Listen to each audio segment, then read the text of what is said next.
अस्सलाम वालेकुम, welcome back to my channel. आज मैं आपके लिए घिया कद्दू और गोश्त की रेसिपी लेके आई हूँ। बहुत ही लज़ीज़ और मज़ेदार सी रेसिपी बनकर तैयार होगी। आप ये रेसिपी लाज़मी ट्राई करना। तो रेसिपी बनाना स्टार्ट करते हैं। बिस्मिल्लाहिर्रहमानिर्रहीम। इसके लिए मैंने 1.5 कप घी लिया है और इसको अच्छे से गर्म कर लिया है। अब मैं इसमें 3 पाव मुर्गी का गोश्त शामिल कर रही हूँ और जब इसको फ्राई करते हुए 2 से 3 मिनट हो जाएँ तो फिर आपने इसकी साइड चेंज कर लेनी है। अगर आप इसको डालते साथ ही इसकी साइड चेंज कर लेंगे तो गोश्त कढ़ाई के साथ चिपक जाएगा। तो इसलिए कोशिश किया करें कि जब गोश्त को फ्राई होते 2 से 3 मिनट हो जाएँ तो फिर आप इसकी साइड चेंज करें। और गोश्त को फ्राई करते हुए 5 से 7 मिनट हो गए हैं और अब मैं इसको निकाल लूँगी एक प्लेट के अंदर। और जिस घी के अंदर हमने चिकन फ्राई किया था उसी के अंदर हम 2 मीडियम साइज़ के प्याज़ शामिल कर लेंगे और इसको हम फ्राई कर लेंगे। जब हल्का-सा वाइट कलर आना शुरू हो जाएगा तो हम इसमें आधा खाने का चम्मच नमक शामिल कर लेंगे, ताकि जो हमारा चिकन का था वो नीचे चिपका था वो सारा नमक के साथ उतर जाएगा। तो इस तरह अब हम प्याज़ को फ्राई कर लेंगे, तकरीबन 4 से 5 मिनट लगेंगे इसको हल्का-सा ब्राउन होने में।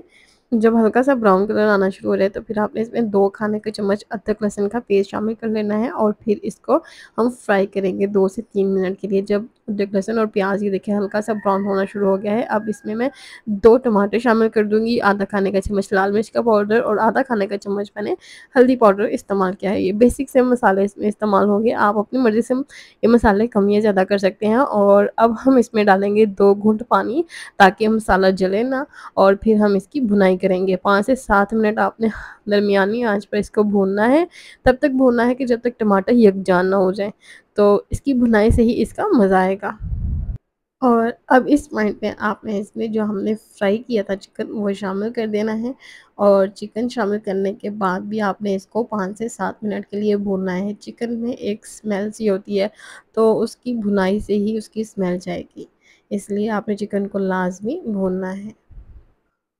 और माशाल्लाह सुभान अल्लाह, इस पॉइंट पे इतनी अच्छी खुशबू आ रही है इसको भुनाई करते हुए तकरीबन 5 मिनट हो गए हैं, और ये देखिए टमाटर और प्याज बहुत अच्छे से यकजान हो गए हैं। इसका मतलब है कि मसाले की भुनाई बहुत अच्छे से हो गई है। अब इस पॉइंट पे मैं इस पे आधा किलो घिया कद्दू शामिल कर दूँगी और फिर हम इसकी 2 से 3 मिनट के लिए भुनाई करेंगे, ताकि जो सब्ज़ी का टेस्ट है वो भी चिकन के अंदर शामिल हो जाए। और इस पॉइंट पे अगर आपको मेरी रेसिपी पसंद आ रही है तो वीडियो को लाइक कर दें और चैनल को सब्सक्राइब कर दें।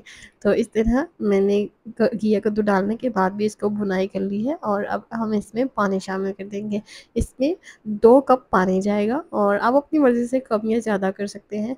तो पानी डालने के बाद हम इसको रख देंगे तकरीबन 10 मिनट के लिए दरमियानी आँच पर ढककर, ताकि जो गोश्त है और जो सब्ज़ी है वो अच्छे से टेंडर हो जाए। और 10 मिनट हो गए हैं और ये देखिए घिया कद्दू बहुत अच्छे से नरम हो गया और इसी तरह गोश्त भी टेंडर हो गया है। तो अब आपने इसको सर्व करना है, आप इसको रोटी के साथ सर्व करें और चावल के साथ सर्व करें, इसका बहुत ही ज़्यादा मज़ा आएगा। तो इसमें फाइनल टचेज़ हम शामिल करेंगे, इसमें हरा धनिया की गार्निश करेंगे ताकि अच्छी सी खुशबू आ जाए इसमें। मिलते हैं नेक्स्ट वीडियो में, तब तक के लिए अल्लाह हाफ़िज़।